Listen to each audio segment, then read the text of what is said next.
ready? I think we got one. Hold and bang, y'all time. We got one. Ain't shit changed. Nah, it's time to shine a light on them. Just got better. Just got better. Those hating on the movement. Yeah. Y'all already know what it is. Live at the barbershop. We back. What's up, man? We stay in the building. Social Media House. What's up? DJ Shabby. What's up? LATBS Spa. Y'all already know what it is. Go get your facial. Go get your Botox. Go get your derma fillers. Wifey love you. What's up? Multi Hustle. Y'all already know I keep my urban swag on, son. My bro just left. My big little bro. But, yo, we got a special interview for y'all tonight, man. I hope y'all ready, you know what I'm saying? It's my brother, son. Yo, me and this guy go way back, son. I mean, like, some people be like, yo, that's my sandbox. And they be like, that's my day one. And, you know, they talk that. But this is my friend, son. At the end of the day, this is my good friend. And I ain't going to hold y'all no more. We got my boy, Preacher's son. What up, gang? What's good? You know what it do.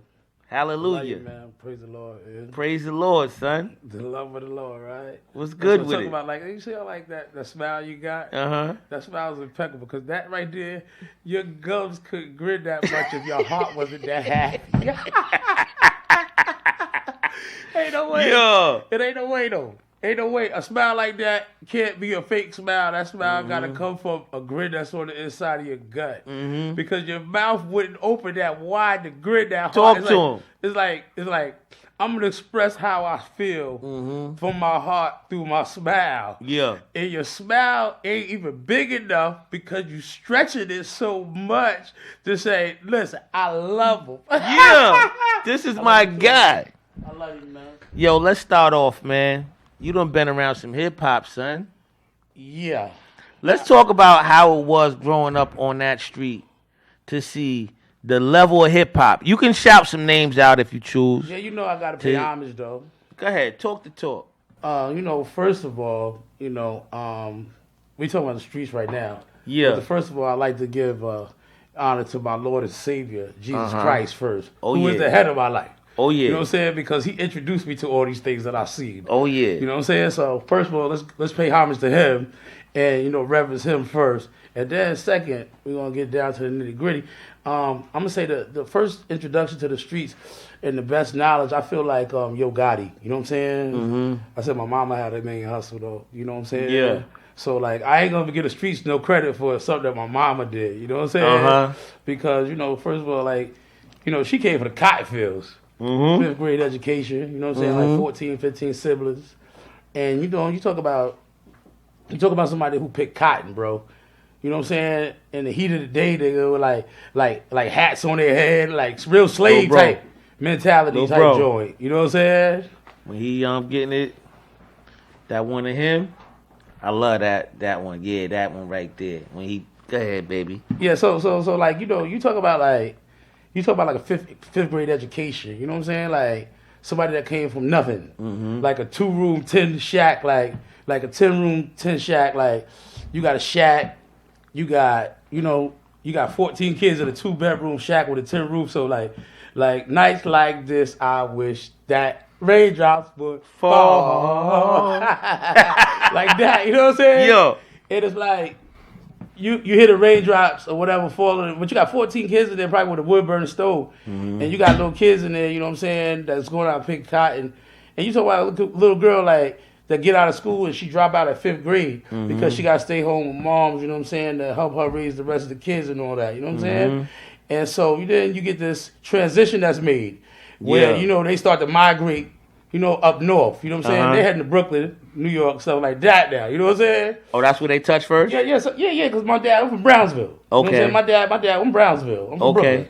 So, you know what I'm saying? But my mom's from Fitzgerald, Georgia. My grandma in there, Florida, all that. But, country folks, you know what I'm saying? Country. And so, Country. Like raccoons eating raccoons and possums. Stew, like squirrels. So, like me, that's why I stay humble, because I came from nothing. You know what I'm saying? Not meaning that I didn't come from nothing, because you can buy school, but you can't buy class, though. Yeah.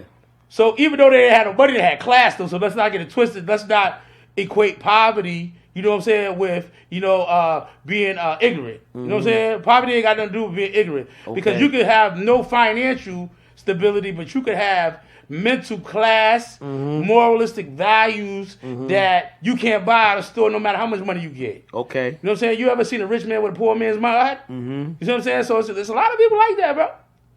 Got rich pockets, but their mentality and their moralistic values are poor as a bum. So no matter what they do, no matter how much money they get, they never get the result they looking for. That's a fact. You know why? Because they're not resilient. Hold on, JoJo. I ain't trying to cut you off, but you trying to take over live at the barbershop, man. Nah, I'm just saying, like, I'm keeping it real with my guy. Like, I don't know nothing. I don't know how to be. Listen. Yo, people, he trying to take over live at the barbershop, man. Let me take my coat off. All right, let's get loose. Because we gotta take the coat off, man, because it's getting hot in there. Let's get loose. Yeah, it'll get a little hot. Let me take my coat off, because I ain't come here for a showcase. I'm here to talk a little bit. Yo, we here to talk a little bit. I ain't gonna hold you, boy. I love you like cooked vegetables. Man, listen, man, let me say this. Thanks for pulling up the live at the barbershop. Listen, my whole thing, my theory is like this. My theory is like this. The proof is in the pudding, right? Yeah. And the truth don't need no defense. That's a fact. Nick, you done showed me for over, let me see, about 30 years. About 30 years, you have shown me your loyalty. I've been around your kids since they was born. Your wife before y'all even knew each other. And your... Lean back that way. This way? Yeah, so I can, because the mic is all in your face right there. So right there is perfect. Gotcha. So, tell me when you're ready. You ready? All right, so my thing is like, I've been around you from day one. Yeah. Like, it's a couple people, like, see, I take the claim to fame when it comes to this, not in gratification for myself, right? And not in pride either. But I like to be able to say that nobody knew him before me. Yeah. There's a couple guys that I can say that about. Because a lot of people came outside and they say, oh, we outside. We was outside. We've been outside. Outside. And see, it's been validated because, listen, not that we trying to say that we need to be sanctioned by mankind, but let me say credibility goes a long way. Yeah. You know what I'm saying? And credibility is when people could come around and say, you know what? No, I've seen the transition because I understand the beginning of the story. But how could you understand the end of the story when you never knew the beginning of the story? Facts. And it's always live at the barbershop. Come on, that's why I'm here. Let's clap it up for that. You know what I'm saying? That's why I'm here because, I watch and I'm very observant. It's not like I'm home sleeping like I'm hibernating. Yeah. Like I know what's going on in the cities, and I'm from the streets at the end of the day. But see, I'm just here to break a barrier, though. I'm here to break a barrier. I'm here to break a barrier that nobody never broke before. Yeah. And see, my lane is my lane, and my lane ain't nobody else's lane. I didn't choose to do nothing that nobody else choose to do. You see, my thing that I got right here is a little bit different. You know what I'm saying? And see, certain things in life, like when your daddy met your mama and they became intimate and you was born, they chose each other. You didn't choose them. Yeah. But the purpose came out of them when you came out. You see what I'm saying? So when the purpose came out, when you came out, whatever the vision was for the futuristic world that was going to come about and some greatness had to be in it, guess what? They birthed you. Talk to him. I'm just trying to tell you something that's real. Talk to him. You see what I'm saying? So a lot of people don't understand that, bro. And that's why it's time for like real people to come outside because, you have to make a declaration. Yeah. You have to make a declaration and say, you know what? I can't sit back and just watch the whole world falter and not feel responsible. Because I know the truth. Okay. And what happens is a lot of men become inferior. Because the societies that we come from, what happens is a lot of people like to glorify ignorance. And they glorify all the things of the weaker level, meaning the levels of darkness. And they glorify those things and make those things make people think like the children think that if I want to be accepted by society and I want to be sanctioned by my friends and be accepted in the inner circle, what I'm going to have to do is I'm going to have to conform to the things that they do. Talk to them. You see what I'm saying? Yeah. And so they say I'm going to have to conform to the things that they do because I don't want to feel like I'm an outsider. But let me tell you something. That I look at every great man that ever lived in this world, whether it comes from biblical standpoints or whatever standpoint it came from. God ain't never had 10 men doing one thing at one time. It was always one man. And a lot of people don't understand that because a lot of people are afraid to stand alone. They're afraid to stand alone because the simple fact is people feel lonely. And they feel the need to have people around them because look at Luther Vandross when he made his song. What is a house? It's not a home if there's nobody there. Yeah. You see what I'm saying? So you got the biggest house, you got the most money, you can have all that, but what is a house that's not a home though? And so what happens is people start to feel the need to have people. That's why people got dogs for. That's why people got cats. First line of defense. Because and not only that, because in a house where there's only one person, there's no other spirits that's roaming around it, so there's no feeling in it. So it's going to feel eerie. Because now you're checking and listening for all different types of things in the air. But what happens is when it's capacitated with people in it, it feels like a sense of security. Because in all actuality, security is they got to see somebody else before they see me.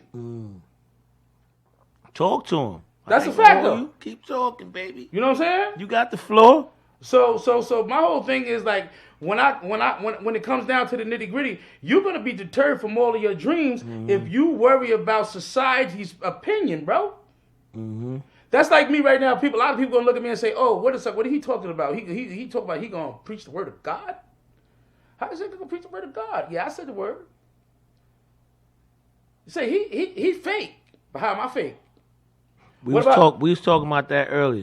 You know what I'm saying? It's like a person that believes in God, a person that's preaching the word of God. Yeah. You know what I'm saying? Yeah. And they talk to people that's on their level. Right. And the person sees that person like, oh, he a street dude and things of that nature. Right. How do you go through that?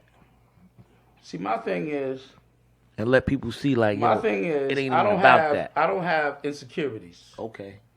I don't have insecurities, and I don't care about what nobody think about me. Because, you never did.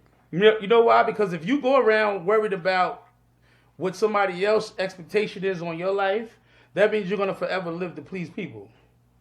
I live to please God. My expectation is, my hope is built on nothing less than Jesus' blood and His righteousness. You know what I'm saying? Like that's my hope. I look to the hills from which cometh my help. My help coming from the Lord. When I was in prison cells, nobody came and gave me $5 to put towards the lawyer.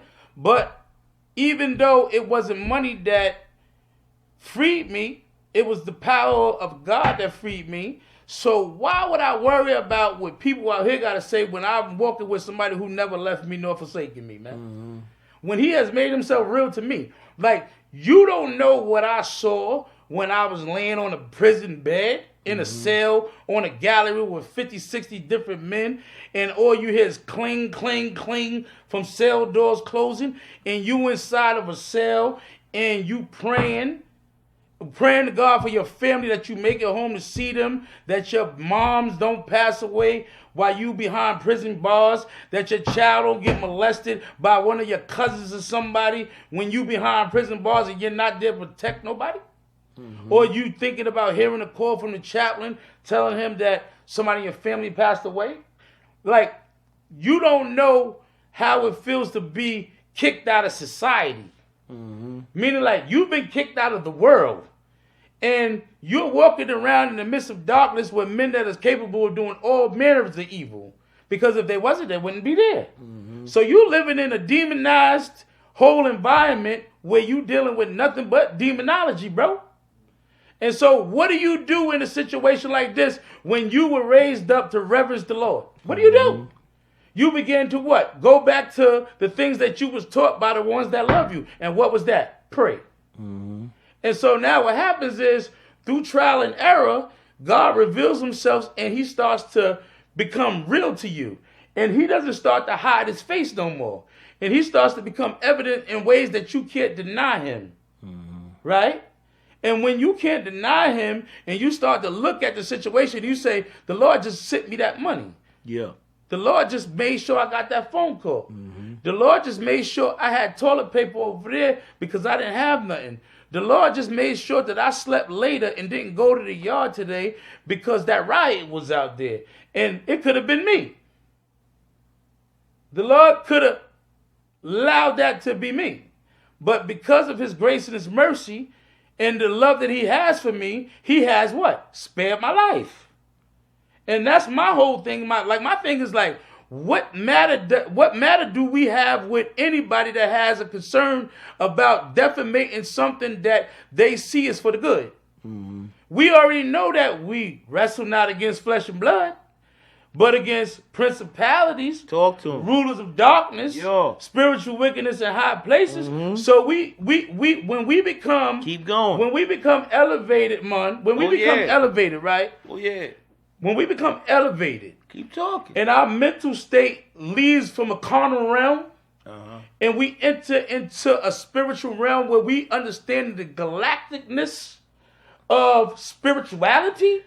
Did y'all hear the word vernacular? Profound. Huh? Praise the Lord. Bring it back. Remix when that. I said, do you understand the galacticness of spirituality? Mm-hmm. Because if you start to think with a spiritual mind, you'll start to realize the ghosts that you're afraid of at nighttime that's coming in your house, the bad ones, that there are good ones. Mm-hmm. And you'll start to try to reach out to the good ones. Yeah. To the good spirits that's all around you. Why does everybody say they reverence the Holy Spirit, but as soon as you tell a person, I think it's ghosts in this house, they say, what? I'm getting out of here. Yeah.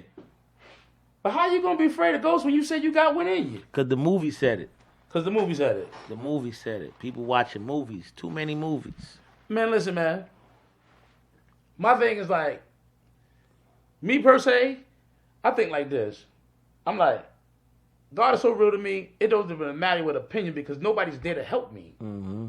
See, when a man don't got nobody there to help him, and nobody believes in him, and everybody thought that this was going to be a failure, but you know what the Lord said, right? He says, what the devil meant for evil, I turned it around for the good. Yeah. And see, nobody knows the transition. See, that's why they got this thing they call progressive sanctification, bro. Mm-hmm. Because nobody knows about... See, that's one thing about people, right? They don't have no patience, and they don't know the art of law. The art of law is to just sit back and just watch and observe and see what's going to become for something.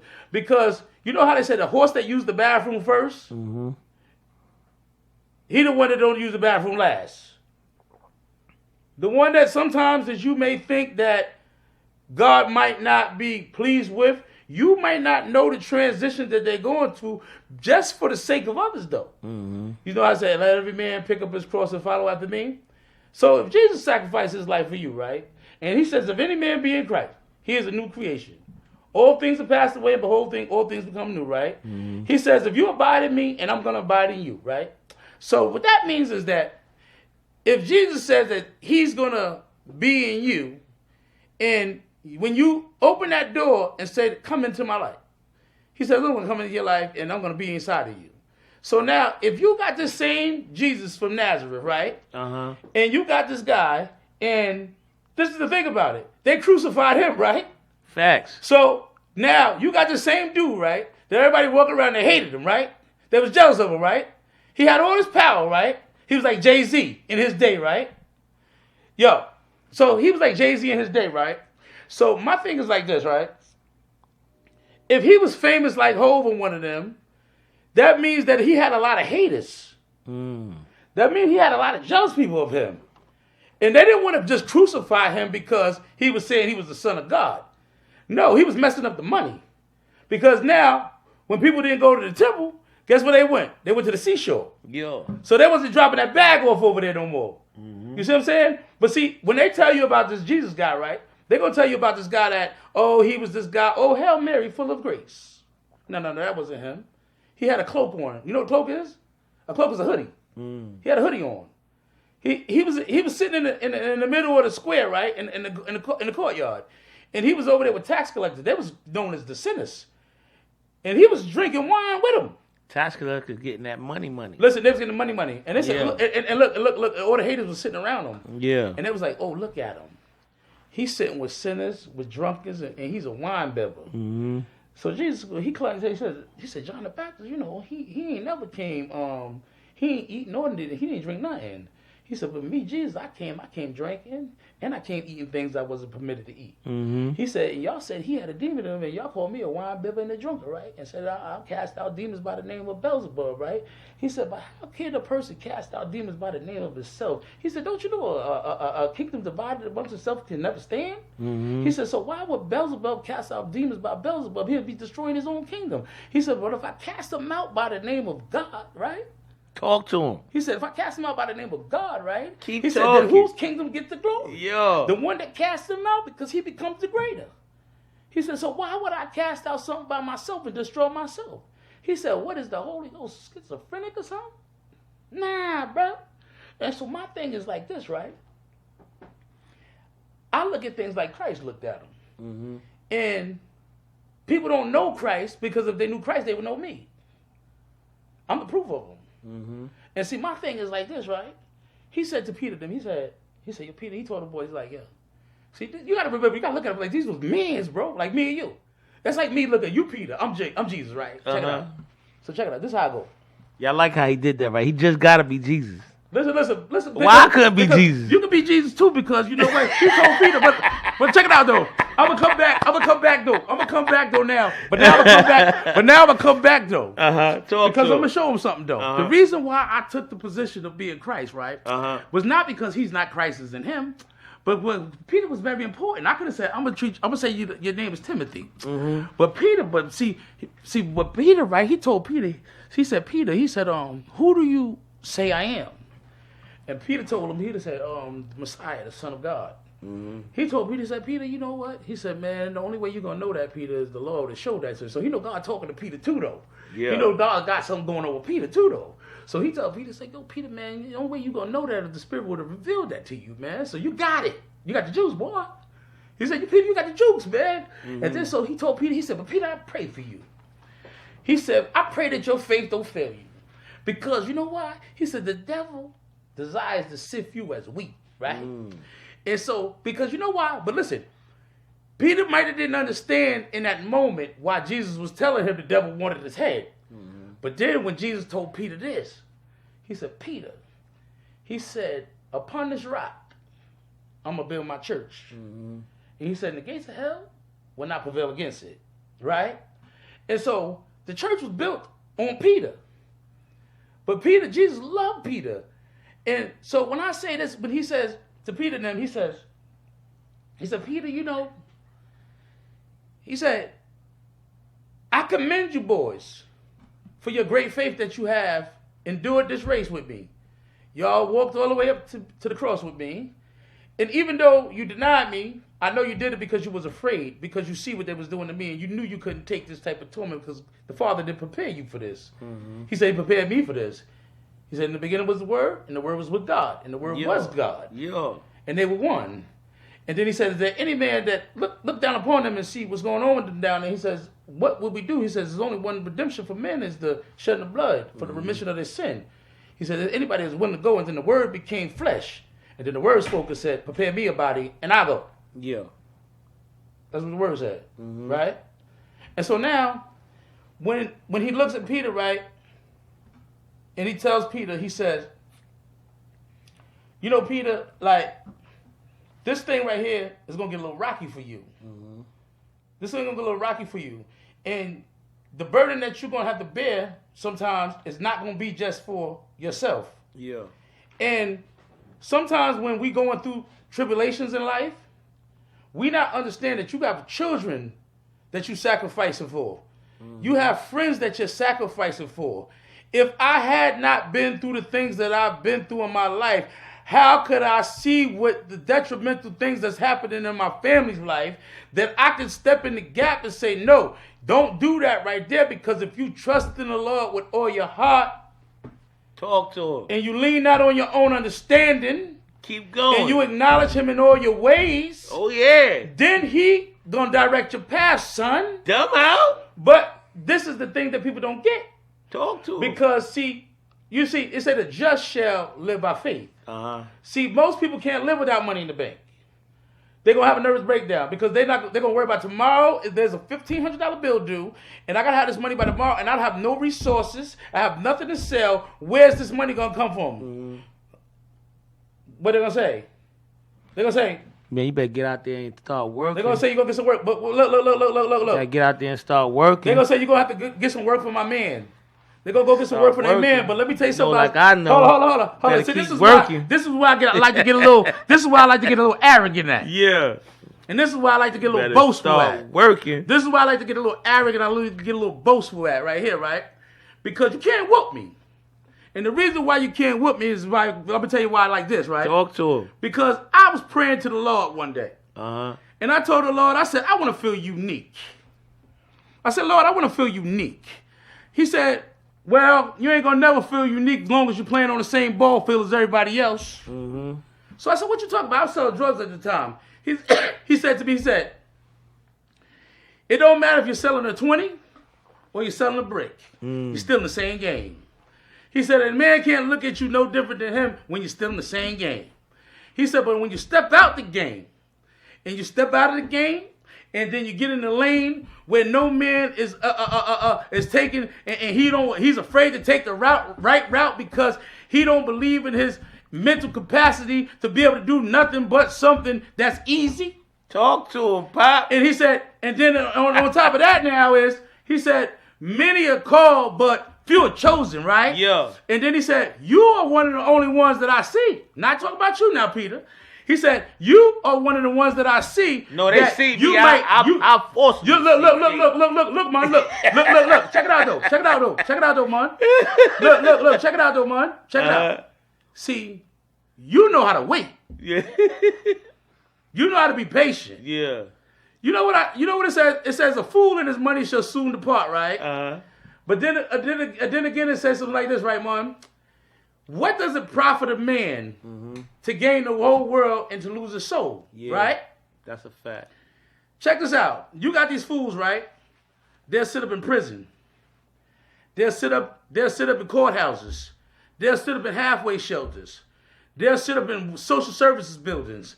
And they'll sit up in all these places and wait for these people to give them something, right? But the last resort, and sometimes the final that they still don't give an opportunity, they'll never be patient and trust God to do nothing, though. Hold on, JoJo. Live at the barbershop, man. Oh, I'm sorry. We asked you a couple questions. You answer the questions. Sorry. Yo, people, everybody, y'all want shape-ups, y'all want lines and all that. I could do that, too. Give it to Mundo, because he taught me how to cut hair. I'm sorry about that. And that's a big fact. You been through the fire, bro. Yeah. Meshach and Abednego fire. Right. You know what I'm saying? Mm-hmm. You been in the lion's den. You done seen a lot of things. What was your strength to bring you through all of that, to bring you to the man that we see today? Man, if I was to sit here and tell you anything different than what I've been telling you from this, listen, my life, I don't have a life. I don't have a life like most people have lives. Like they're like in awe with like doing things in this life, and it turns them on. Like say for instance, somebody might say, "Oh, like you see the girls, right? They say, "Oh, I'm going on vacation." Mm-hmm. They like to go on vacations. They like to do all that type of stuff like that. Like the girls, they work hard and then they go on vacations. And they be like, "Oh, we about to go here. We about to go here." And I'm the type of boring type of guy that I'll be like, I don't care about going over there. Yeah. Like, I'm good right here chilling. I'm good. I'm just good at the comfortability of simplicity. You know what I'm saying? But if you really want to know the truth, bro, nothing excites me more than God. Mm-hmm. I got it all. I don't have to do nothing.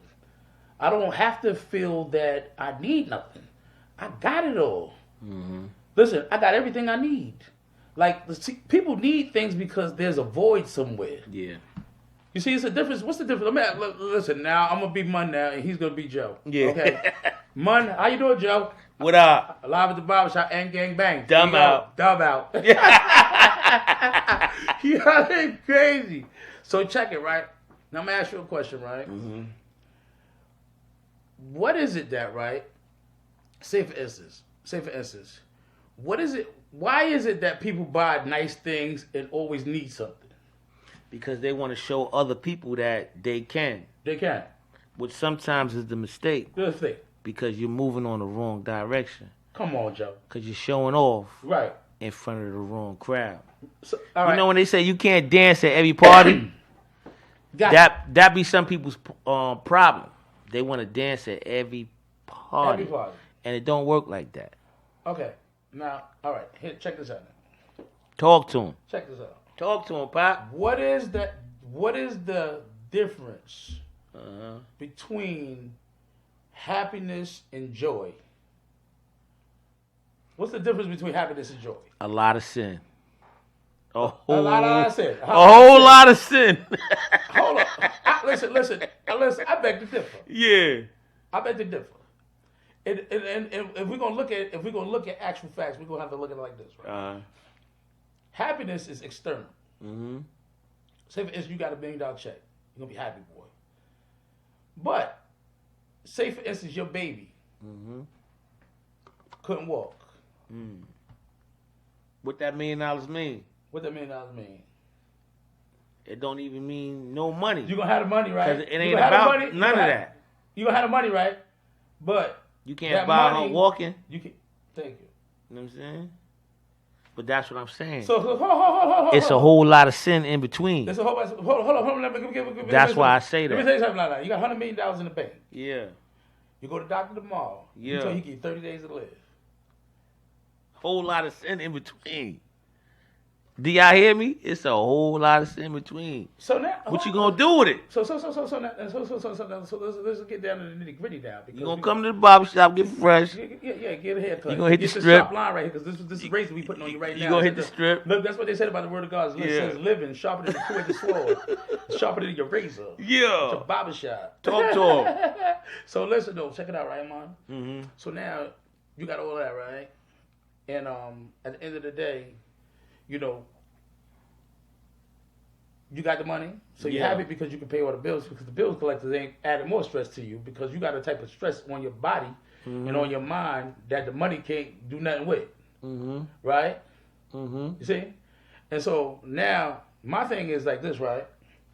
It says, call upon me and I will answer you, and I will show you great and mighty things that you don't know about, right?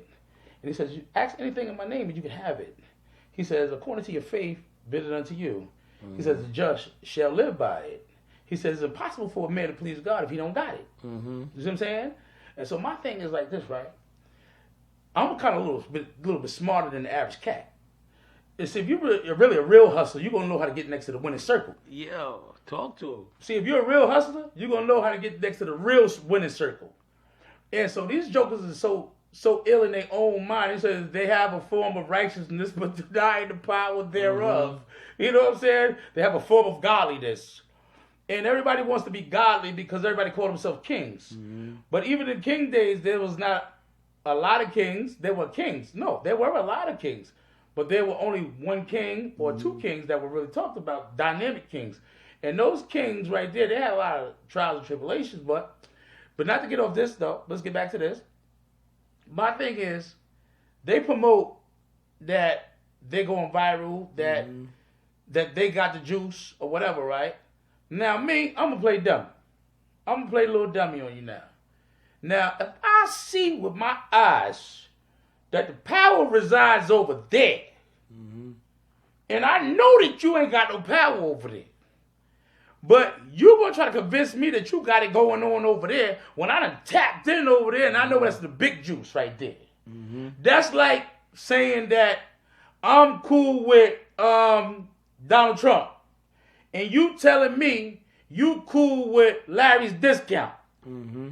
And you telling me you valid because you could go to Larry's discount, but y'all got a problem with me going over here to Donald Trump's house, and y'all don't want me to come back to Larry's discount because y'all say I'm not valid. Well, guess what? You keep Larry's discount, I'm going over here with Donald Trump. And I ain't talking about voting for him like that. But what I'm trying to tell you is, if I see the power of God is greater, why would I be fooled to go over there with some foolios? Yeah. And then have to explain to them why I'm over here. I'm over here because I'm winning. Yeah. Listen, God got everything. Why would I want to be with the devil when I could be with God that can give me everything? Come on, man. I ain't never hustled in those streets to be known or to get killed. or to get shot to say I was a viral. I did it because I wanted some money. And I wanted to provide a better way for the ones that I love. But at the end of the day, I done found a way that I can feed my family by trusting in the Lord with all my heart. Not leaning on my own understanding. Facts. Acknowledging him in all my ways. And let him direct my path. You got to be foolish if you think you about to trick me back. You're not about to trick me out of my future. Come on, man. Come on, stop it already, man. Yo, this is Live at the Barbershop. You know what I'm talking about? So, you a barber. Yeah. When did you pick up the hair clippers for the first time? My sister was on welfare. And she couldn't afford to get my nephew a haircut. Okay. And what she did was, she would have brought some dog clippers. Remember back in the day, they had the clippers, the oysters for the dogs.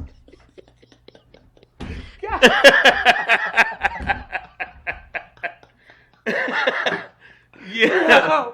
Yo, boy. Yeah. She would have got the Oscar dog clippers. Uh-huh. And so every time, right, you know, my sister he got baby daddy. She got 5 kids while he in jail. My sister on welfare, powder milk, eggs, all that. And I'm the only brother. So I'm the youngest. But I'm older than my nieces and my nephews, though. So I got to play daddy, uncle, daycare. My sister just used to say, when we and mom leave this house, because she'll take me, my mom will take me to my sister's house to watch the kids while she take my sister wherever she need to go to take care of business. She say, when we leave this house, you better not cut them kids' hair. So when I was zeked them at first. And after a while, I got nice. And I started doing designs of their hair and all types of stuff. And it was good. And then after that, I started cutting hair on the porch. And then I found out, but see, that was a gift from God, though. Because you know why, man? Cutting hair provided me a way, but it was good. It was a gift and a curse because at the same time, it provides you a way to learn how to start getting money. But then at the same time, it introduces you to the streets. And you start to meet all the hustlers. And so you start meeting all the hustlers. And so you start meeting all the big timers. And they start to like you because you work in the barbershop. And so you come in there like, oh, this such and such from the barbershop. He feeling so you know, you might get you a little work. Yeah. And so I started cutting hair. And then I started wondering, how do y'all cutting hair and making the same amount of money, but y'all doing that? And then they said, nah, this little joker right here, he bout it because they knew I wouldn't run my mouth, though. You know what I'm saying? And so they gave me a little something, too. You know, I took my little something, I did what I had to do, my little something. You know what I mean? Shout out to all the great ones. Yeah. You know, I ain't gonna call no names, though. You know what I'm saying? But they showed me, take this right here and do that, and I did that. And, you know, ever since I was 14, I was outside doing it. You know what I mean? And then I just kept going, doing that. And, you know, I got myself in a little bit of trouble, too. So let's talk about the part where it gets you there. See, I want to talk about that, but I want to talk about one thing first. It's like when you pull up on the strip and you doing your thing, you moving the way you say you moving. Who was a person that you looked up to say, you know what, I'm gonna get that type money? When you was a young guy on the streets. Keith Green. Keith Green was my friend. Keith Green was one of my first friends. I was a little boy. Keith used to always look out for me. Keith used to look at my sister lived 2 houses down from Keith in cross street from Winans Park on Birch. I think it was Birch. Keith's grandfather used to be at the house with him and his sisters. And Keith was always my man. And Keith, when I remember Winans days when I didn't have no money to buy no clothes. And I used to wear like sandals and like these burlap or 2-piece suits. And Keith had this van at the time. It was called Van Glorious. It was green. Ooh, talk about and it. He had like four 12s in the back of it. And he used to always open the side of the door. Me and Mr. James at the barbershop, and he used to park in front of James' barbershop. And I would always get a chance to just sit in the back seat, the back of the truck, and just sit there. And then after that, he got rid of the van, and he got this brown Delta. And I remember at first he didn't have no running boards on it. It was gold running boards, and he put some gold running boards on it. And I watched places. He used to let me stand on the running boards, and I used to stand on the side of the car on the driver's side door, and we used to just talk. Okay. And he used to be my man. He used to always look out for me. And I remember the morning that he got killed. My sister lived 2 houses down. I came out the house, and I went down the house, and it had the yellow tape, and he had Todd's truck backed in. He had a red rum truck at the time. It was backed in the driveway like on a slant. And when I went down there and they told me, they said, yeah, Keith got killed last night. And that was my man. I was only like, I'm serious, like, bro, I was like probably like 12, 13 years old. I ain't gonna lie, I seen pictures of this guy, and when you talk about hip hop, you talk about all He was that guy. Yeah, going up to He wasn't my peer though. Dapper Dans and all that type thing. He was Alvin and them peer. Him, Alvin, Taheem and them. They was all peers. Those was Let's friends. talk about Alvin. Oh man, Alvin is like our bro. You know what I'm saying? Sure, that guy's crazy, man. So Alvin is like the guy. When you, I don't know if y'all know about hip hop. You talk about Alvin Tony. You talk about Bad Boy. You talk about things of that nature. You know what I'm saying? Saving the whole club. Yeah, Alvin. If you could say anything to Alvin right now, what would you say to Alvin Tony right now? One thing I tell Alvin if I see him right now, if I was to talk to Alvin right now, I wouldn't tell Alvin. I wouldn't really say nothing to him. I really wouldn't have nothing to say to him. The reason why I wouldn't have nothing to say to him, because I know what I need to do. I know what I need to do. I know what he taught me to do. I know what I gotta do. And I know what I am gonna do. You know what I'm saying? And it ain't nothing that I have to say to him because I know what he expects out of me. So I don't have to ask him what to do. Only thing I could do is tell him, and I don't gotta see him right now because I see him right now. You know what I'm saying? Alvin is with me right now. I don't feel like Alvin is gone. You know what I'm saying? Alvin's not gone. Alvin's here right now because, see, that's why I love the Lord so much, because if you know that God is a spirit and you know that people are spirits, why do you don't understand the transition from a caterpillar to a butterfly? Yeah. Why you don't understand that transition then? God gives you examples of things that happen in life. Why do you think he made a caterpillar turn to a butterfly? Yeah. He lets you know that you're going to be crawling on the ground in a physical place, but once that thing comes out of that cocoon, it's going to fly in the air. I ain't trying to cut you off. Go ahead, yeah. But it's live at the barbershop, man. Yeah, man. We got to ask a question. You say a question. All right, I answer the question. You say a question, you answer the question. I'm sorry because I just don't know what to do.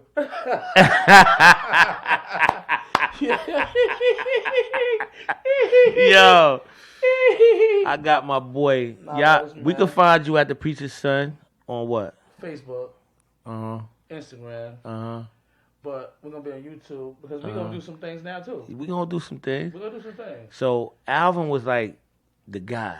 Yeah, I was the guy. And you been there through everything. Everything. You know what I'm saying? Everything. We talking about wine dance. Nah, Wheatley Heights. Wheatley Heights. Wheatley Heights. It's kind of blended. It's blended. If you ask me, because I'm from out of town, it's kind of blended. But Hanna House was on the corner of Nichols Road and 14th Street. Considered actually Wheatley Heights. It was like Albert had a boundary around us. Yeah. And a lot of Wheatley Heights guys got away with a lot of stuff because of Albert. Okay? Because of Alvin. Nobody could do nothing to somebody from Wheatley Heights because Albert had two sides. Because of Alvin. Albert had two sides to him. Yeah. Albert had a side where he could blend in with anybody. Yeah. So Albert could be with the Gorillas or he could be with the Dolphins. Mm-hmm. And Albert could transition because it didn't matter what race you were. Albert knew how to communicate. Yeah. And nobody was inferior of Alvin because he made himself very humble no matter where he was around. So if you was a billionaire, Alvin wasn't going to act like a gorilla. He was going to act the part that he was supposed to play because he knew his position in it. Mm-hmm. And that's what's so ill about Alvin, because a lot of people think that Alvin's fought all these great battles because he used his hands. He used his mind. Yeah. Alvin had a profound vernacular, and he knew how to touch your soul. Mm-hmm. And he could take a roaring lion and humble it and with words. So he always taught me that a chess game is not always a physical thing. It's mental, Joe. Mm-hmm. He says, you don't fight your friends. He always told me stuff like, you don't fight your friends. He says, because if you fight your friends, he was never your friend or you was never his friends. Yo, I met Alvin Tony when I was cutting hair. 155th Street, 8th Ave. Really? Digger pulled up. They cut Craig Mack hair. All that. That's a fact. So that's when I met Alvin. You know what I'm saying? Let's hear a funny story that you got for Oh, Alvin Tooney? no. Because I got a ton of funny stories about Alvin Tooney. Man. Let's hear the funniest story you got, Preacher's son, about Alvin Man. Tooney. If I had to really tell the stories that I hit for this guy. Listen, I crashed my car one day listening to one of Alvin's stories. And I'm going to go pour my shot to that. Go ahead. Talk to him. Listen, I crashed a car one day because Alvin, he used to make up these stories, right, bro? And the stories that he would make up, they were so vulgar. But the more vulgar to him was the more hilarious it was. Like, he used to love to see people can't take it. So it was like, oh, you can't take this. So I'm going to tell you something so disgusting that you're going to say, ill, but that would tickle him. You know what I'm saying, bud? It was like the nastiest things would tickle this guy. And so one day we driving down to LIE. And he's telling me some story about something that really was like, it was like crazy. I didn't want him to listen to it because it was just like, Alvin, that is too much now. And I looked down, man, and I ran a Mercedes-Benz truck in the back of a Suburban. Oh, my God. Yo, bro. I ran it in because he used to like to tease me because one time what happened was I was selling a car one day. And so we had this guy in the car, but I didn't know the guy was like, he had his own, like, what we call it, sexual preference.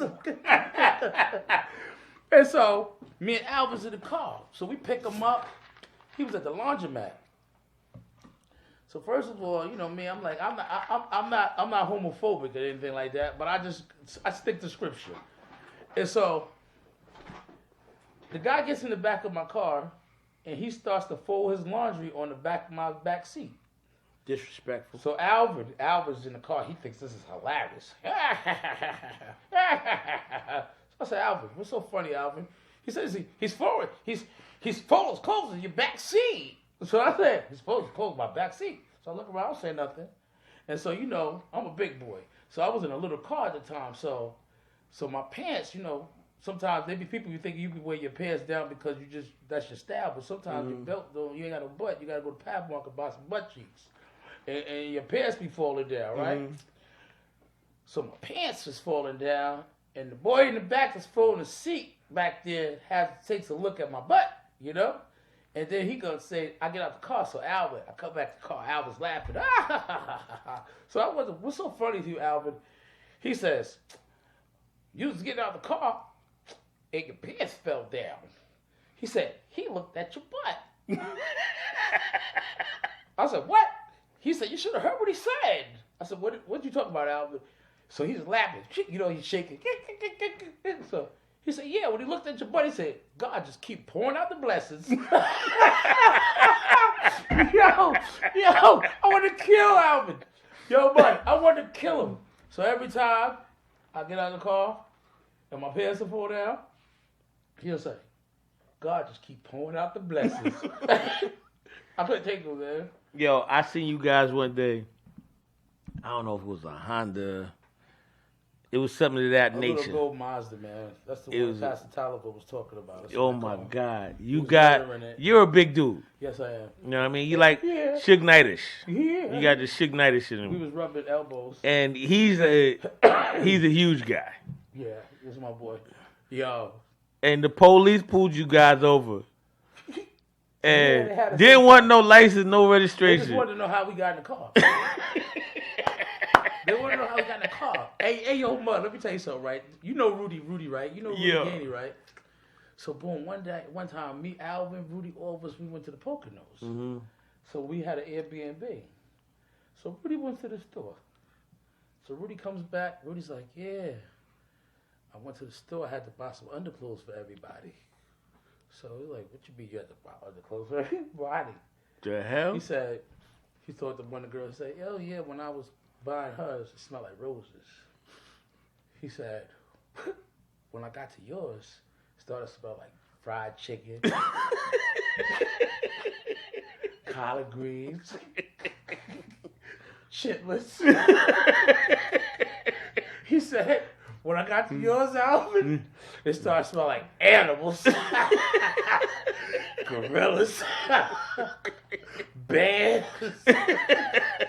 Yo, I want to kill him. Yo, there was this one guy came to my house, and he came with a knife. He said, "Give me a butcher knife." So what you think you're gonna do with a knife? He said, "Because if Alvin starts with me tonight, I'm gonna stab him." Alvin had this guy talking about how he shaves, and he shaves all of his body. And he tells Alvin that he has this thing that he calls a bold experience. So Alvin had this thing where he wanted to like show everybody. He told me, "Jojo, I'm telling you, he got something in him. He got something." But the people don't really got nothing in them. Alvin just talks to them so provocative, and you know he's joking though, but he has them to the point where they're like, "Oh, ew, no." But the things that he said, I'm like, come on, man, you never had one of his stories before, man? Tell me a story that he told you before this. Yo, Alvin got so many stories, bro. It's like the ones that stick out be the more hip hop stories. You know what I'm saying? So he told me a story about Heavy D, from Mount Vernon. So it stuck with me. He said, "Yo, they got a little crazy. Heavy D had a record, and like it was these guys like rivals." You know what I'm saying? That's when they got stuck in upstairs and he couldn't get out the hotel. Yeah. So when Puff seen him in action, and like was like, "Wow, who is this guy to control this many people?" He said, "Yo, I think he had a problem too. Whatever you got going, I'm Puff Daddy. Come see me. But let me tell you something." And he brought him Craig Mack. Yeah. Like that stuck out to me because without that story, you have no Bad Boy. And you know what though? You know what I'm saying? You know what though? That was one incident. And he got many. The Mike Tysons, it goes on and on. Listen, the stories that I heard this guy tell me concerning like that type of stuff like that, it was even old timers before these kids even came outside that was known killers. And Alvin was a little boy. Yeah. And the thing about it, you talking about a little boy that's like 18 years old, bro. Yeah. With grown men that were straight killers, and this little boy was controlling. really like controlling the situation. And listen though, let me tell you something about Alvin too though. See, a lot of people don't know Alvin never had a fight based on his own. Yeah. Alvin never had a fight. Protecting somebody else. Every fight Alvin ever got into, it was based on a friend. Yeah. Alvin protected his friends. He never had a problem. Nobody never did nothing to Alvin. He protected his friends. Mm-hmm. He was very protective over. Listen, he didn't like bullies. Facts. Alvin would cry. If you see Alvin cry and a tear roll down Alvin's eye, he was upset. But Alvin had been through so much mental turmoil growing up as a kid. Mm-hmm. You know what I'm saying? Like Alvin seen his own dad kill his mom. Yeah. You see what I'm saying? Alvin seen tragedy. Saved the guy from Gaga Lake. It was not and the two twins. It was two brothers that was swimming in the lake over here, and one died, and he saved the other one. Saved one of them. You know what I'm saying? Even 50 Cent himself, saved his life. You see what I'm saying? Like Eric, everybody, he saved a lot of people's lives, man. And Alvin was like Jermaine too. He's like a guardian angel. Yeah. And he was listen. Saved my life. Listen. He never was the type, right? That I ain't gonna hold you. I ain't trying to cut you off. But one night we talking about saving. I thought he was gonna save me. When? We was in BBQs. It was me and my boy Swole. R.I.P. to my boy Swole. We got into a little situation. You know me, Joe. Yeah. I'm the most guy that, I'm in every situation. I'm the cool guy. But you're not no problem, though. Yo, dog, this shit got a little crazy. So we had to put hands on this dude. And this dude was like, he's a big dude. Oh, my God. He's super tall. He looks like a professional basketball player. You're looking for Albert intervention. Yo, so I put little hands on this guy, right? Yeah. So Funkmaster Flex was like, ooh. And now I see Alvin come out the thing. And, I thought he was coming to save me, said. What happened, man? And I put a little extra action on the guy, and Alvin enjoyed it and then stopped. But he stopped it before it could turn. Because he said, I see you had it, so why I wanted to stop it. Boy, I can't stop a nigga if he's gonna win. But he was like, I'm gonna tell you one thing. If I put hands on somebody, I hit him one time, they go to sleep. He's like, you hit him like 15 times. He said he kept getting up. He said, I'm gonna show you how to knock somebody out. Yo. And I was like, you the Yo. You know, Alvin told me he never got hit in his face, not ever one time in his life. Facts. Not ever one time. Facts. Never one time. Facts. Alvin was like, you know the scariest part of my life? He said, I don't know what happened. Somebody really did hit me. Yeah. He said, I never got hit before. That's crazy. Yeah. But you know what it was though? He was never in the wrong when he had to do what he had to do. He never did nothing out of ill intentions. He never did nothing. And Alvin would never do nothing wrong. He would have to be in a detrimental state. Yeah. And it had to have something to do with his kids. Yeah. Like, it had to have something to do with his wife, where he had to be a man. Yeah. And he had to do whatever he had to do to provide a way. Yeah. He would never just do something because he was a foul, greasy person. He wouldn't do that, bro. Yeah. Like, there are many times me and him that got into it. But then at the end of the day, but one thing about him, he taught me so many true values, like how not to owe people. That even if you owe a person $50,000, bro, if you see him and give him $500, it shows that you're putting forth an effort to do something right, bro. And he always told me, he said, if somebody owes you money, he said, if they're showing you they're trying to put forth the effort to give it to you, don't never put them in a position where they have to feel awkward and feel like they have to do something to hurt you. And that's hip hop. That's hip hop right there. Yo, facts, man. That's a gem. Yo, he taught me all that, man. Like I look at a lot of stuff that, man, like Alvin was like a mentor to me, and he really always gave me positive information. Mm-hmm. Like even with like Preacher's Son, Alvin named me that. Yeah. He gave me that name. Alvin gave me that name. You know what I mean? Like, that name wasn't a name that I came up with. He gave me that name because it's like he saw and witnessed the power of God on the passenger seat of that car with me. Like, me and Alvin been through ups and downs, and we rode in that car together, and we seen God work. And a lot of people didn't understand how much of a believer he was. Mm-hmm. And Alvin was not even the person that people have remembered him from being in the EPM days or whatever the case may be, but he was a total different person. Like, he wanted to go to church. Mm-hmm. He prayed. Like, Terrell Harris would send him stuff like every morning. And Terrell would send it to Alvin, and Alvin would send it to me. And he would always tell, I know about that man upstairs. He used to tell me all the time, he said, I ain't making home off that road over there. He said, you don't know I used to be on my knees praying to that man upstairs, and that man sent me home off the road. Mm-hmm. So, like, that's why, like, a lot of people, like, they talk about, like, all the things like that, but my remembrance of Alvin is the times that we shared together and we both loved the Lord together. Despite of, like, he didn't have all the money and the notoriety like he had when everybody else was hanging around and when me and him was together. I loved him for who he was. I never been on tour with Alvin before as a kid. I used to sit on the porch with Anthony because me and Anthony used to have to stay home and everybody else went on the road.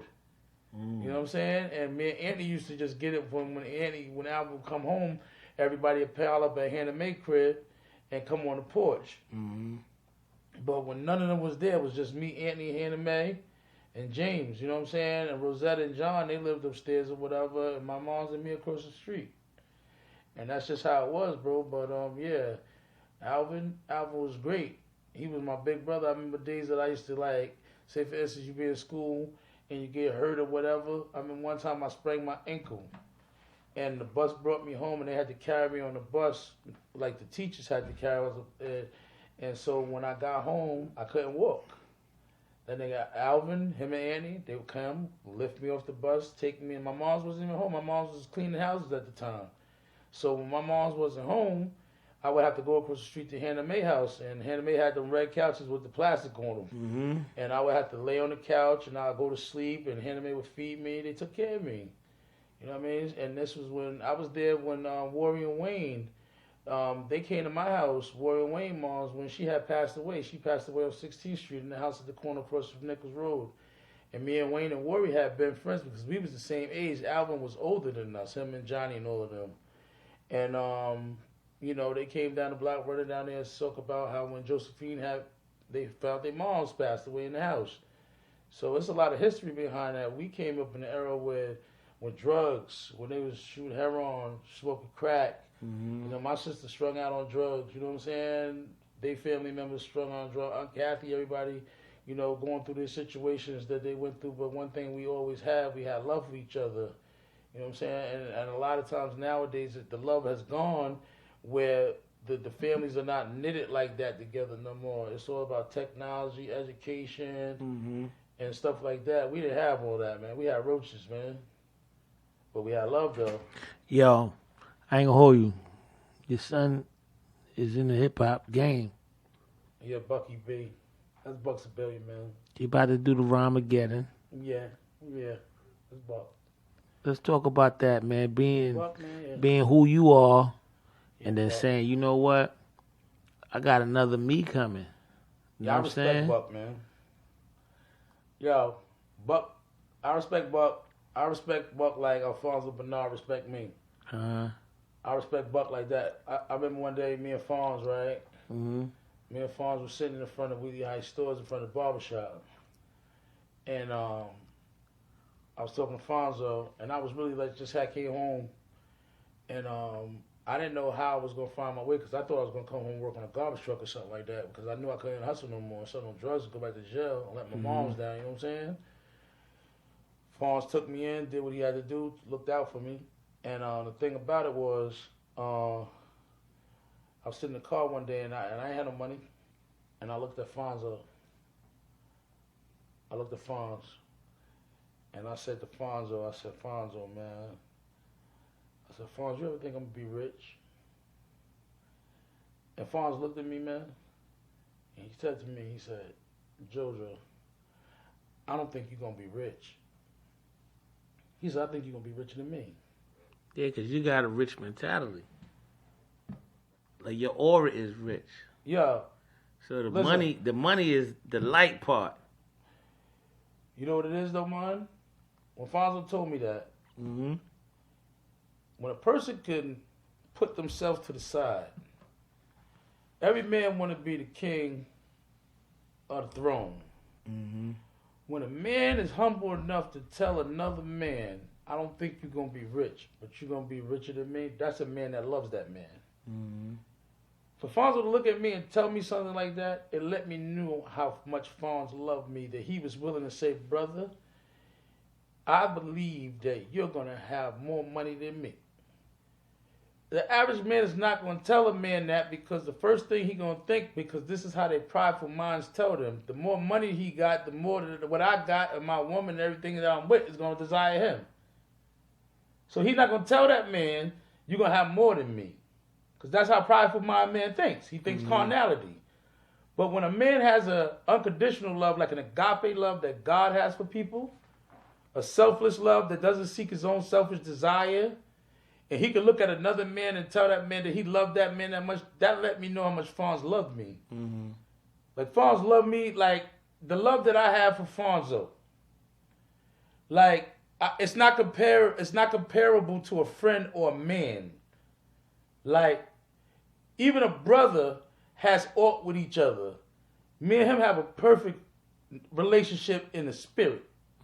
Like, until God takes me home to see him again, like, that relationship that me and Fonzo got, Different. that's a different one. Different. So the reason I say that, man, I'm not going to get off track. The reason I say that you right on track. The reason I say that, and I use that as an analogy, right? Because my son, Bucks a Billion is, I have to see him greater than me. I have to see him wealthier than me. I have to see him accomplishing more in life than I accomplished because my mother had to see me accomplishing more than she accomplished. This is a constant elevation of generational wealth, legacy. Now his sister has to come behind him and she has to become more powerful than him because she has to have everything that's imparted in me, that's imparted in him, that's a part of my mom's, her grandmother imparted in her. So if we do this thing the right way, and we keep edifying one another, right? And imparting it to one another, and not afraid to let the torch go, right? And pass the torch. Stop worrying. See, there go prideful man again, man. He got to be the beginner or end all, right? But when a man is not afraid to know that when I leave here, somebody's going to have to transition to keep the legacy alive, they're not afraid to not know that, all right, I got 100 million, my son got 200 million. So what? That don't take the level of respect away the money. See, that's what people think money bring you respect. Nah, the respect don't remain in the moralistic values because there's going to be reverence there just because of the things that you imparted into him. He's going to say, this is my dad. I don't care how old I get. He going to still view himself as little Bink. Yeah. And I'm going to be a dad until the day he leave here because I'm going to say, listen, son, I'm always going to guide him with wisdom. I'm going to guide him with wisdom and say, yo, bro, listen to me. I'm not going to let myself have to go over to the railroad deli to meet them. He going to know not to go meet them. Why? Because he going to know, is this what you want to become? Is this the environment you want to find yourself around? Where you put yourself in jeopardy of what? What is it? You got everything to lose and nothing to gain in a situation like this. So what you going to do with yourself? And so if he could see it before he has to get into it, and then I could show him by example. You know, they say a wise man is one that learns from his own mistakes. Nah, a wise man is one that learns from other people's mistakes. Facts. Right. My son, you don't got to bump your head to get down there. You know what I'm saying? So, like I said, he got his clothing line, Bucks a Billion. He's doing his music. He's good. But until he arrives and he's getting paid for his craft or his art, whatever you want to call it, he needs to remain humble and keep working. Because we don't, you know what, some people like to get powder puffed. Let me tell you something. And I'm going to leave this alone after this, man. Yeah. But check it out. You ever heard a person that come and tell you everything they're going to do? You ever heard a person always brag about, yo, I'm going to do this, I'm going to do this, I'm going to do this, and what adds up at the end of the day? Nothing. Hey. Because you know why? They get more gratification on telling you about the dream and seeing your response. And if they can get an exciting response, you're like, yo, that's fire. Then they got enough already. It ain't got nothing to do with the work. It ain't got nothing to do with the work. They just want a response. So if they can get some instant gratification out of you just by making you believe in that moment in what they showing you and painting your head, they got enough to just leave that one on and come up with another one. So my thing is with him is, right, don't come to me telling me what you're going to do. Show me what you're going to do. You know how many times when I used to go to my mom's and I'd be like, Mom, I'm going to do this, I'm going to do such and such, I'm going to do such and such. And she'd be like, Jojo, I don't want to hear that. If you're going to do something, just go and do it. Show me the state. Yeah. What's your son's favorite record for you? Me? So everybody on Live at the Barbershop can go grab this joint to say, you know what I mean? At the end of the day, this is Dad's love. So what's your favorite? Well, from your son? He got a couple. Talk about it. He got this one called Make Me Strong. It's called Make Me Strong. That song inspired. It's him featuring my nephew, Hondo Liddy. His name Hassan. It's him, Hondo. He the elephant. My son the horse. So I got a horse and I got an elephant. Hondo dangerous though. Hondo dangerous. Tali like Jay-Z. Hondo like a Rick Ross. Like a Busta Rhymes Rick Ross, but like an elephant, bro. And their music is not like just regular music. It's like new music, but it's still got that same swag like we had when Hov and all of them was on the scene. Because see, they not talking about getting high, popping drugs. Popping drugs. They talking about getting money. And talk about getting money, living lavish. You know what I'm saying? Because they didn't forget. See, a lot of dudes nowadays, they forget. See, they want to get the money to get 16 chains, to get the girls, to go viral, to get high, use drugs, do all that. These right here don't want to get the money to do that. They want to get the money because they still got the vision of getting their moms out the hood. See, that's when it counts. Yeah. They want to get their moms out the hood. Like, I want to see my moms out the hood. I don't want to see my moms struggling, my mom's working. You know what I'm saying? I want to be able to buy my mom's a mansion. And that's the same. That's the same. Code. That's the G code. That's the code. But that ain't the G code for society. You know. You know, the rappers do it. I guess they get so many millions. Of course, they gonna buy their mom's a crib. But the hustlers don't do it. The hustlers nowadays, the hustlers will get the money. They go buy a girl a pocketbook and let their mom's lights be cut off. Got on track a little bit. I'm sorry about that, man. This is a part of the Live at the Barbershop when we talk about. I love that one. Man. This is part of Live at the Barbershop where we talk about a little hip hop because you talked about your son. You know what I'm saying, so we gotta say. Shout out to Farm Side. Can we? OT9 Bino. Can we say this guy? Keep going. Keep going. You know what I'm saying? I got a lot of Eric B. Yeah. Bernard Alexander. You know. That's Keep going. Guy. You know, Sosa Geek. Keep going. Suno. You know what I mean? Keep There's going. So many of them.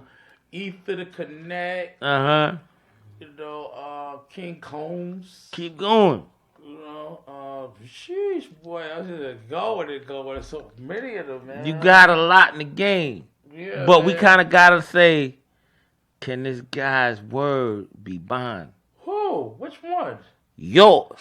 What do you want me to say? Because I'm about to ask you a major question. Come on, talk to me. And this is going to add up to all the hip hop. Come on, talk to me. What was your first album that you bought with your own bread? With your money? Method Man. Method Man? Damn, you came late in the game. Method Man. No, it was Method Man. Because you got to remember now, I didn't have to buy no music. Because you got to remember when Craig came, when Rakim came, you got to remember Rakim first of all. Talk about it. See, now Rakim, right? Before Rakim was Rakim, you got to remember Rakim lived one block over from us.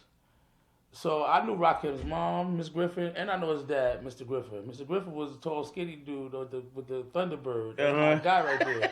Mr. Griffin had enough. Was it a Cougar? It was a Cougar. It was a two-door Cougar with a 10.5 rag top. And Rakim was the first one to get an in-ground swimming pool in the hood, bro. Mr. Griffin wasn't playing. Mr. Griffin had their yard on point, bro.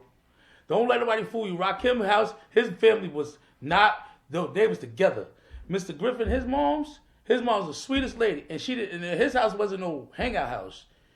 Miss Griffin didn't let nobody, because she used to come through the back door to get to Rock crib. And I was little, you see what I'm saying? But I was a roamer. And Rakim used to all take care of me. Him, Eric Lewis, Alvin, my brother-in-law Matt Perry. So you got to remember the basketball course was on the north side. So the dudes from the block and all of them, they used to only come down there to play basketball. But Alvin I heard they was boxing too. Yeah, that was Artiste and Alvin. And Alvin but the Bronx with Craig Carter. Mr. Carter was the PAL because he lived 2 houses down from me and Alvin then. And he was a cop, Mr. Carter, and John and Craig. So it was me, Alvin, and John them. We all grew up on the same block. It was only like 10 houses in the radius. You got to remember, 5 on this side and 5 on this side. And I live here, Alvin live across the street, Craig them live 2 houses down, you know what I'm saying? So it was like our block right there, like you couldn't come, like if you come down our block, there's cars on each side of the block. I come out of the house in Mortartop, Dots Effects outside, sleep in the car. Yeah. Keep going. I come at Ice Cube, he was standing on the corner. Yeah, he outside the corner. I saw Ice Cube when he got his Jerry curl cut off at. He got cut off when he came to visit Albert. Who cut his Jerry curl off? It was one of them in James Bond. It was the argument that Sky or Soda cut it might have Jerry been because curl Soda been around too though. He was around too, but I don't know if Soda was cutting hair at the time. I don't know. Soda was. Yes, Soda was because Soda had at the time Soda had a white Pontiac van Caravan. Yeah. And then Soda, after he got his white Caravan, Soda went him and Felly had a rap group. And Soda used to always have his leather vest on, and Felly have his leather vest on. And then they went and got a G20. They got a cream G20. That's a fact. They did. The G20s was hard at the time. They had a G20. That's what Soda had one. You got to put the little R&B hard on. Yeah, that was hard. The G20s was hard at the time. That was hard, yeah. But see, Alvin was, Soden was a little younger though. They was younger than Alvin, but they was right underneath Jermaine and them. And so Alvin was still the big oldest one of everybody. He looked at, he ran the block because nobody could do nothing of them. Mike, 40. Mike, was it St. Ives and all that was pulling up? Oh yeah, that's when we got those codes. We got those lynch mob codes. Yeah. We got lynch mob codes. Alvin gave us all lynch mob codes at the time, and they had the man with the noose hanging on the back of it, with the St. Ives on it. We all got those codes. Alvin gave all of us codes. I had one. I don't know who I got my code from, but Alvin gave us all codes. He always looked out for us though, bro. Like, he wanted to kill us a lot of times because we used to do a lot of stuff and he used to yell at us. But we was all acting like running from him. He used to come to get us. I remember one time they had, they was calling themselves selling hot cars. And so we were some bad little kids. Alvin wanted to kill us. So we would watch for Alvin and them to come with the stolen cars. And we would go, and in the middle of the night, we'll steal the cars from Alvin and them. Alvin wanted to kill us. He would come chasing us, everything in cars. They'd be chasing us down Main Avenue. We running. One time they had a yellow M3 when they first, brand new, bro. The M3? Man, I'll go, right? So it's this dude, my man Black from Philly. Black used to bring the cars down. So we was walking. We some little bad kids walking to the store. We buying beers and getting drunk in the basement of Terrence crib at the time. So we saw Black coming down Straight Path. So Black coming down Straight Path, we see the M3. So boom, we like, oh man, look at the M3. It's Black. He's so dumb. He gonna wait and throw the peace sign up to us, knowing that we the same guys that steal all these cars for you. And so boom, he gonna park it in my grandma Sook yard, right there at the corner of Nichols and 14th. And so Grandma Sook had a back driveway right there that goes to an apartment right in the back. He gonna think he gonna hide it in there. So we back there, it's middle of the night, Alvin them sleep. We back there, so we figure like, this car's hot wired. So I said, this car's hot wired. So I took the wires and turned them together, and now it's a stick shift. It goes ding, ding, ding, ding, ding. So in my mind, I said, so go time. You can just pop the clutch. Me and Corey Anderson, MC Murder, we go. I said, y'all push me. They pushed me. I popped the clutch in them mud. Boom. Man, we was out. Alvin wanted to kill us. He was trying to find us for days. We was all in town. We said we was going to Philly to the Greek Fest, bro. He wanted to kill us. He said, when I catch y'all, I'm going to kill you. Andy mad at us too. Andy said, you better bring that car. Bro, Andy thought his LL Cool J in back in the days. He used to lick his lips all the time. I'm telling you right now, you better bring the car right back. I'm gonna kill you. We like, y'all ain't gonna do nothing to us. And then they chased us down, on cars. I'm like, nah, you can't just boom, boom, boom. He come around trying to get us. I'm like, kill us. He want to kill us. They said one time they gonna tell me, go down there and get in the car. They knew the cops was down there watching the car. They tried to lie me, bud. Mm-hmm. Man, they tried to lie me, but I wasn't dumb though. I was like, nah, I'm not going to. I was like, go down and get the car. Go get the car. Now, if I go down and get the car, the cops is watching the car. It's on. Okay, hello? I'm like, nah, I'm not going. I remember Johnny one time. They all had stolen cars. Johnny had a Cherokee. So I said, how do they start this car? They used to take a screwdriver and pop it down and start it. So Johnny thought he was slick. He was going to Philly or something. He used to run back and forth. So he parked it at the train station. It was snow. So me and this kid, Mikey, Maybank, used to live on 16th Street. I said, yo, my cousin parked that Cherokee. We gonna get that. Cause Johnny and them, they flexing in these cars. Like, they coming through. They got the triple fat gooses on with the fur on the collar. And they in the Cherokees. The Cherokees popping at the time, bro. Rakim got the paid in full truck. Got the Todd got the Donis, Fat Calvin got the Bumblebee joint. What's his name? Money Al got the green one. Wu got an orange one. And Johnny got a red one stolen. Man, we went to steal the car and the police caught us, man. Yo, what? Why we get away and run across the street? So my man is under the car and the police catch him. Why he gonna say they got us? Yeah, they Yo, got us. They got us. Yeah, man. It used to be crazy over there, though, man. Yo, I'm glad that you brought up the cars. You know what I'm saying? Because you're a hip-hop guy. You done been around every car. You done drove every car. You done seen every car. If you could say, you know what? This was my favorite car in hip-hop as a whole, what would that car be? Because I ain't going to hold you. I ain't trying to cut you off. I'm trying to get you thinking. You can watch a Dumb Out video. You see some of your cars. Yeah. You watch anything. You see some of your cars. Yeah. You follow you see some of your cars. You got a lot of cars. Yeah. What would be the car that you would say, you know what? That was the one. I ain't never had it yet. Bentleys. Doesn't mean Had them all. Trucks. Had them all. Beamer Benz and Bentleys. They don't mean nothing. Had them all. What was the one? Wasn't never one. It gotta be something. Can't be. Lambo. Never.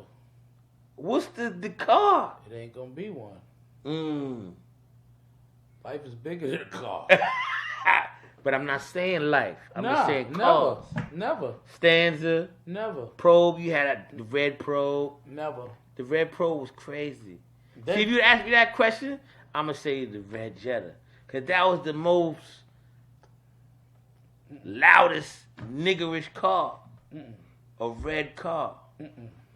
Sitting on some rims with the red bra in the front. System in the back. You know what it is? It's like dressing up with an outfit. What's the outfit?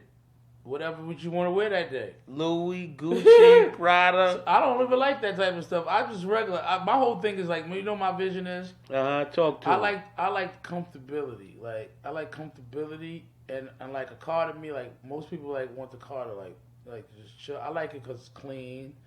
I like it because I have visioned it somewhere in my head. It's like a piece of art. Like it's like when you like cutting hair. That's why you're so good at cutting hair, because you know how to vision a person's hair, how it will look good on them, and that means you got a good set of eyes. A good barber has to have a good set of eyes. Talk to him. Because if you can't vision this man looking at his greatest potential, you're gonna zeke him, because your swag itself is corny.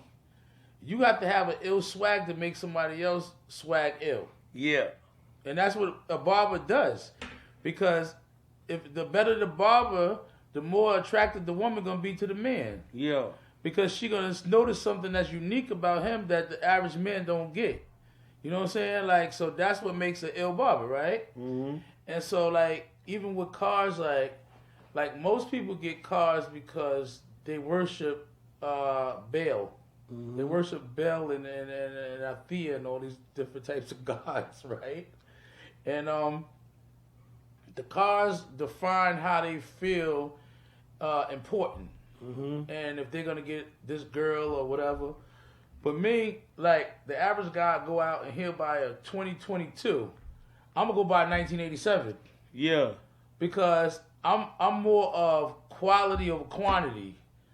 Like, you might want to go out because you see the rapper with the new Cartier watch on, right? I'm going to go buy old school Rolex, old gold Prezi, because I'm more vintage.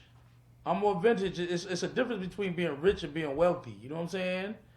To be rich is to just be like having a lot of things accumulated but a whole lot of debt at the same time. Mm-hmm. But to be wealthy is to be debtless and to own things that are of an asset that you can have them and pass them down the line to your kids, like a good watch. You might have a Patek Philippe, and that thing might be worth like $1 million.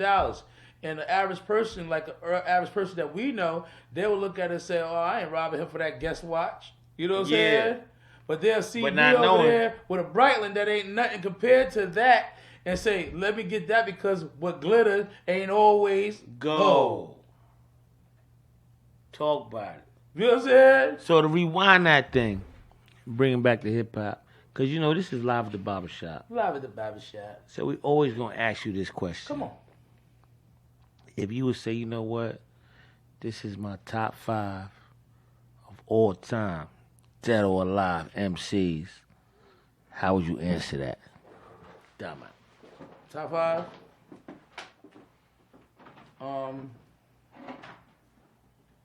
This might sound like kind of weird. This might be a little bit weird. I don't know, because I'm kind of weird when it comes to this music thing. this music thing is like, I got artists that I listen to that is from all around the world. So, like, it might not just be just like because the artist could have had a song that they made that touched my life in a way more than a song that might went viral in the on the radio or you know or might not never been on the top charts or whatever the case may be. So there's a lot of them. See, me, I listen to music more so because of the moment that I'm in and how music helps me transcend is the importance of the music when it comes to like what I would say as a person that was in the top 5. They would have to really be like talking about something. And if you really want to talk about like a good music maker, like I would say to you, like if you might ask me like who do you think is a good rapper? And I might say to you, Chinks Drugs. No, this is live at the barbershop. You want me to say top 5? This is not no debate on like top 5, like no philosophy, no none of that. But so if I would say top 5 for me, yeah, is who's getting that knock in my ride. You know what I'm saying? So when I jump in my ride, I'm playing Nipsey Hussle, I'm playing DMX. I like 50 Cent. You know what I'm saying? So I like 50 Cent. So you start your 5 off with 50 Cent? 50 Cent, I'm gonna say. As far as like a center, I'm talking basketball. I'm gonna say Biggie Smalls, of course. Biggie. So you got 2 already. No, Biggie Smalls number 1. Okay, Biggie. Biggie Smalls number 1. Biggie's like a center to me. Biggie's one of them. I'm gonna say Pac. Pac is like a scoring guard. Yeah, I'm gonna say Pac. Cause he got records. So you got 2. I'm gonna say those major 2. Those is everybody's 2. Yeah. So we trying to get into JoJo's head. JoJo. I'm gonna say JoJo. I'm gonna say I like it's kind of hard for me. It's kind of hard for me because nobody's never been that consistent enough for me to really say I love this guy's all his music like that. Come on, man. Keep going. Be honest, man. Like be honest. Like I be don't honest, know, man. Like I don't know. I was because you said like a major like 2. A Kendrick Lamar. Those are generics. I'll say like a Kendrick Lamar because so you got Biggie, you got Tupac, and Kendrick. And you got a favorite Kendrick record? You know what it is? Yeah, I do. I got a lot of favorite Kendrick songs because it can't be a lot. It's only a favorite. No, I don't have a favorite like a favorite. I like you gotta do one more than one song for me to really. So what's like your Kendrick go-to album? It's not an album. It's not an album. It's not an album. It's record. Like, when you play Kendrick, what's the joint that you? Cause you say I say Tupac, and I'm gonna say yo. If you ask me that, I'm gonna say White Man's World, cause like I always play White Man's World for some reason. Remember Me. Remember Me by Kendrick Lamar. Right. Dope. Fire. Songs that got meaning, you know what I mean? That's 3 major records. Remember Me. You got your boy Biggie, you got your Tupac, Biggie, and you got your Kendrick Lamar. Yeah, so right now we're gonna go forward into you need a nigga that's like the Jordan of this shit. Cause you only got 2 more. You know I got Jay-Z, of course. Jay-Z. You know I got Jay-Z. Jay-Z. Yeah, I got Jay-Z. I got Jay-Z too. Jay-Z, I love Hov. I love Jay-Z. Mine is if you ask me Jay-Z, I say, you know what? My favorite record by Jay-Z is Cough Up a Lung. When I'm from Marcy, son, ain't nothing nice. My favorite song, I would say, if I would have to pick a song from Jay-Z, it would be "Lucky Me" with Chrisette Michele. That was crack cocaine. Yeah, because yeah. Remember Me. That was crack cocaine. Lucky Me. See, Remember Me, Lucky Me. Mm-hmm. See. You a lucky motherfucker. Lucky Lefty. Yeah. See, Remember Me, Lucky Me. So let's talk about this number 5, B, because number 5 is like so major that it's like, because this shit is over.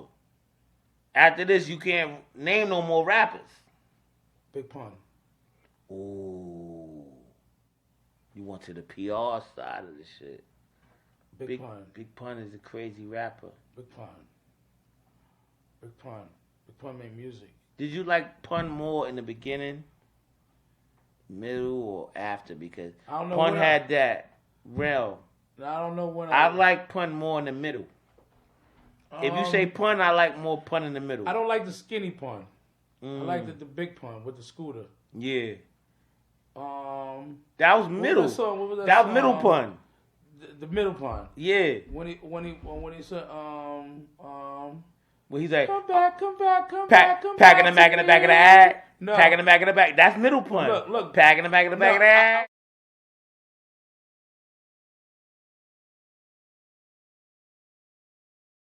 Yeah. That's mid Pun. That Pun. I remember one night, did I tell you about one night when they tried to get me and Alvin? They were gonna tear your head off. And Alvin saved me again. Everybody ran and left me, but thank God for lightening the legs of Alvin. Because I would have been down there. The TS niggas wanted to party. Matter of fact, this room right here, that's why I remember this green room so well. This green has bad memories, as a matter of fact. This is the room I was downstairs in Apollo, the green room. They tried that. Yeah, Alvin saved me again. Alvin saved me a lot. I swear that the dude swung on us.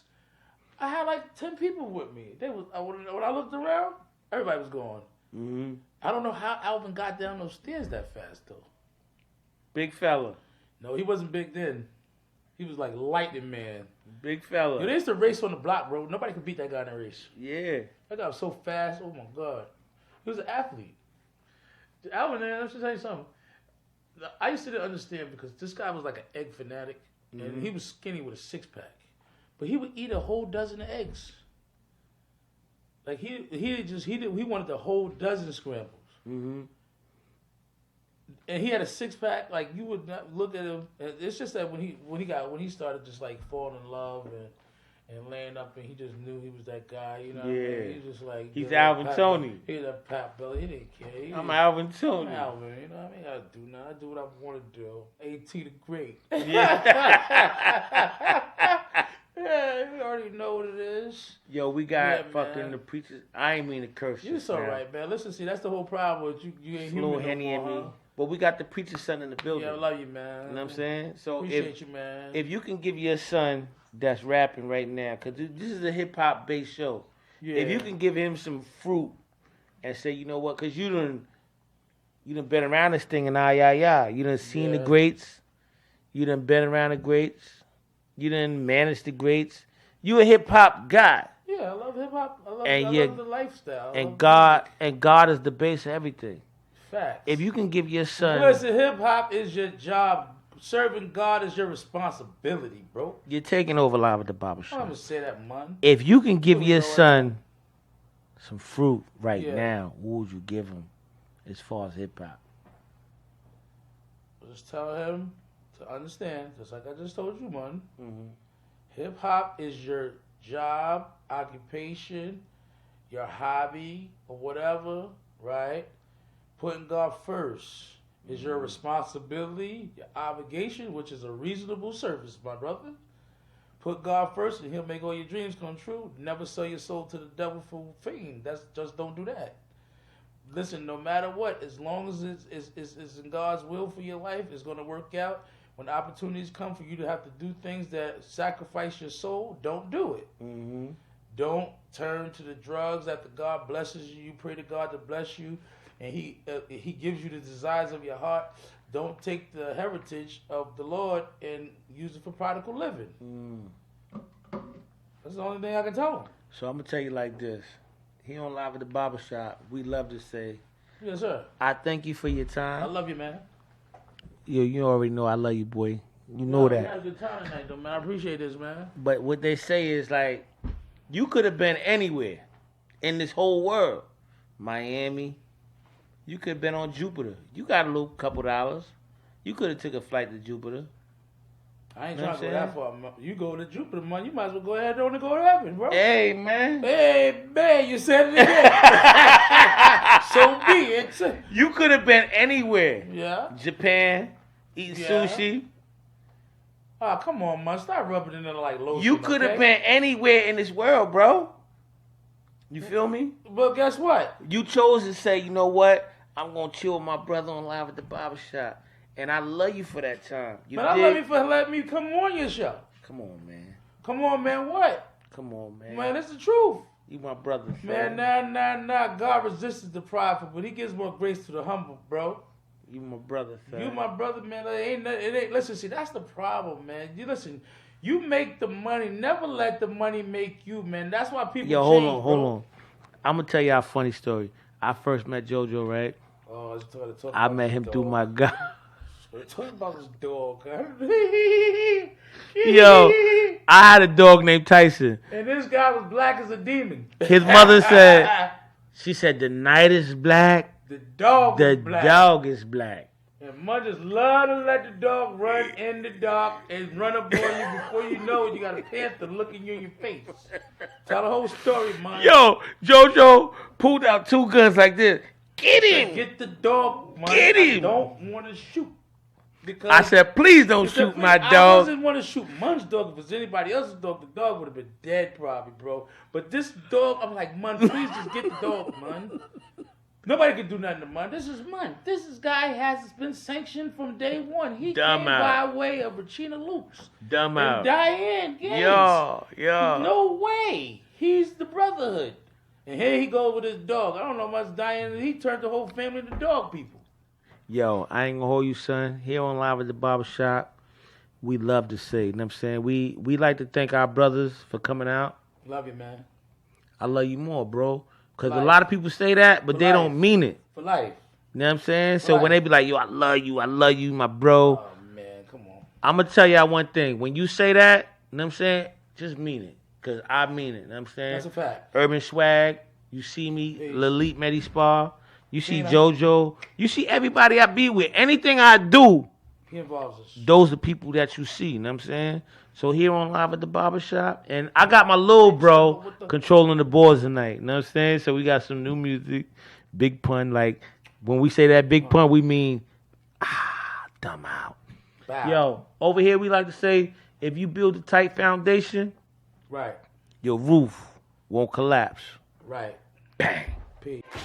Ready? I think we got one. Hold and bang. Y'all time.